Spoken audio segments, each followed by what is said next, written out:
se resisten a marcar lo que nosotros vemos hoy como un gobierno autoritario y que afecta a los derechos humanos y el proceso democrático, porque si vos tenés preso a todos tus competidores en una elección, evidentemente eso lastima sustancialmente un proceso democrático, y que mantengan presos personas que, obviamente, está ahí el ejemplo de Dora María Tellez, que fue comandante del sandinismo, ¿no?, original, es una muestra clara.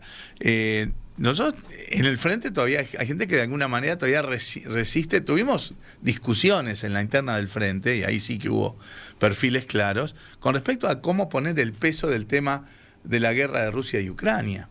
Porque todos compartimos que la OTAN y Estados Unidos atrás ha tenido un rol nefasto. Pero eso no suaviza en absoluto el rol nefasto de Rusia y el posicionamiento político de Rusia. Y sin embargo, hay sectores en el frente que todavía eso lo prefieren marcar, bueno, la OTAN, Estados Unidos, y soslayar. O sea, ahí hay matices. Y sobre podemos hablar de muchos países, ¿no? Pasa que siempre terminamos en Nicaragua, Venezuela y Cuba. Bien, hagámoslo. Para nosotros son tres regímenes bien diferentes con autoritarismos, ¿verdad? O sea, lo de Nicaragua nos parece duros en el sentido de que afecta sin duda el proceso democrático, que haya presos políticos, que haya represión en esa materia, y que obviamente el surgimiento de este nuevo gobierno de Ortega no tenga la legitimidad democrática en nuestra visión. Hay compañeros en el frente que opinan diferente. En el caso de Venezuela también creemos que ha habido un avance del autoritarismo, de la represión.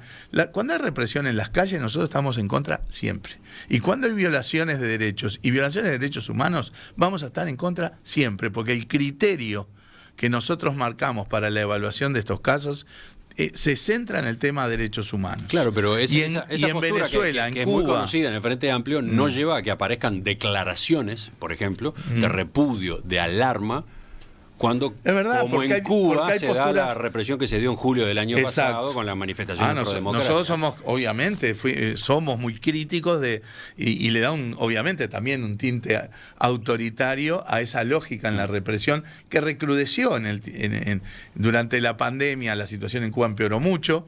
También está ahí el tema del bloqueo, porque durante la pandemia el bloqueo hasta impidió que llegaran elementos médicos durante la pandemia. El recrudecimiento del bloqueo durante la época de Trump, el post-apertura de Obama, que se revirtió totalmente, y recrudeció la represión. Y, por ejemplo, las penas que le han dado a los manifestantes son absolutamente excesivas.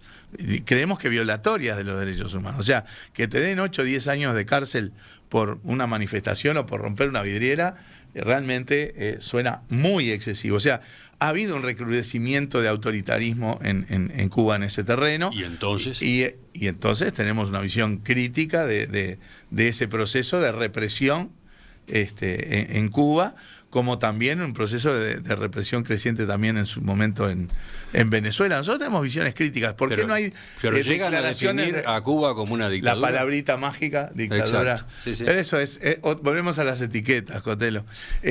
No, pero tiene que ver con lo que vive la gente. Para empezar, con lo que vive la gente. Bueno, también lo que vive la gente en otros países donde ni siquiera nos preguntamos si hay una dictadura. Porque represión de esta naturaleza, muchos más muertos que los que hay en Cuba o en Venezuela, hay en otros países, incluso de la región, como Colombia y demás, y a nadie se le pregunta, ¿les parece que en Colombia hay dictadura? ¿Por qué no? Bueno, porque elija la elección, por cómo se eligen los gobiernos. No, la diferencia está en que Cuba ha sido una referencia para la izquierda, ha sido un norte, ha sido una guía, ¿no? Bien, yo creo ahí que está el tema. ¿Por qué se le pregunta tanto el Frente Amplio sobre coincido Cuba? totalmente. ¿Usted leyó el libro de Carlos Liscano? Leí varios libros.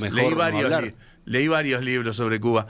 Leí también uno de Ariel Bergamino, que sacó hace poco, que es bien objetivo, creo yo, porque él estuvo de embajador varios años allá, y que también tiene un componente muy crítico.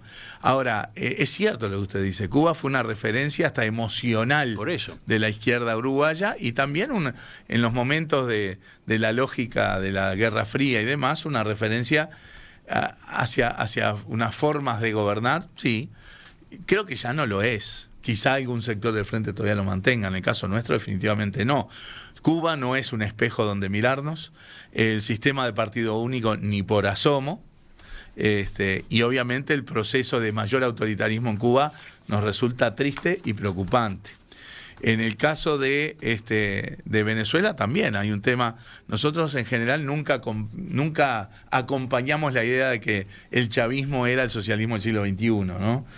Ahí también hubo diferencias dentro del frente en el momento de Chávez y después de Maduro, en donde también había sectores que veían con más ilusión, con más cercanía el chavismo como un espejo donde mirarse en cómo hacer política.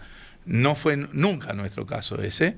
Respetamos sí los procesos, pero que también creemos que el proceso venezolano ha ido crecientemente hacia el autoritarismo.